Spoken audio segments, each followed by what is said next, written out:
Oftentimes, when we learn biology, we ask, who cares?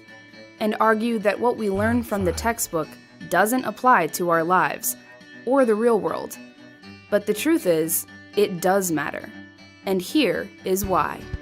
Do you think we could fix a broken machine if we didn't know how it worked? No, right? Well, the same goes for biology. In order to treat disease, we need to understand biology. This is why scientists are constantly doing research to better understand how our bodies work, while also investigating lots of exciting new questions. New discoveries can translate into very practical improvements for all of us, such as new medicines or guidelines for avoiding cancer risks. And some of the smallest things we learn about in biology class are often the most important to maintain our health, and they are being researched by these scientists all over the world. For instance, a vesicle. We learn about vesicles as these small little organelles inside of cells that just transport things around, like vehicles. However, right now at the University of Pennsylvania, scientists are intently studying a particular type of vesicle called an exosome. An exosome is a type of vesicle which leaves the cell. They circulate in our bloodstream all the time. And there are two big ideas about exosomes that scientists at UPenn are focusing on. One, using exosomes as a targeted drug delivery system. And two, using exosomes to better predict patient response to drug therapy. Let's start with number one. What exactly is targeted drug therapy? Let's look at a common drug, such as ibuprofen or Advil. This is a typical, non-targeted therapy which helps relieve pain. When we take an ibuprofen pill, the drug spreads out over the whole body. This means it is not as strong as it could be at the painful area. And also, because the whole body is being treated, there might be unwanted side effects.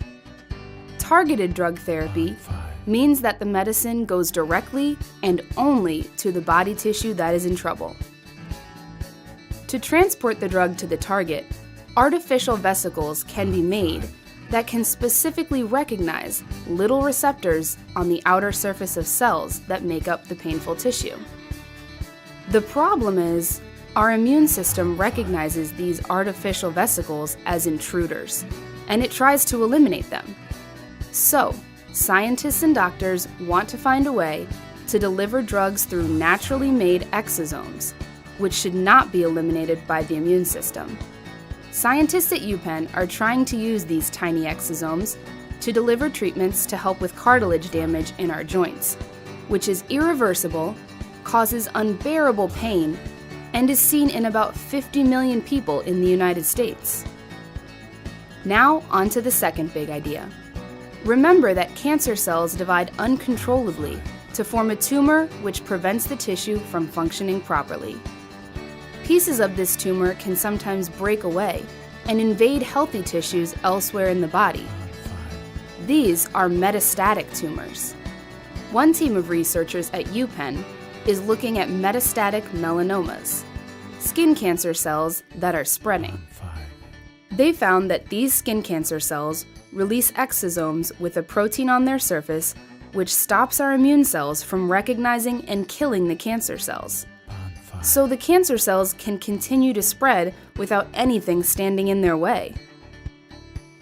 And because the patients with metastatic melanoma have more exosomes with this special protein circulating in their blood, we can take a blood sample to detect the exosomes and make a quick and early diagnosis of the disease.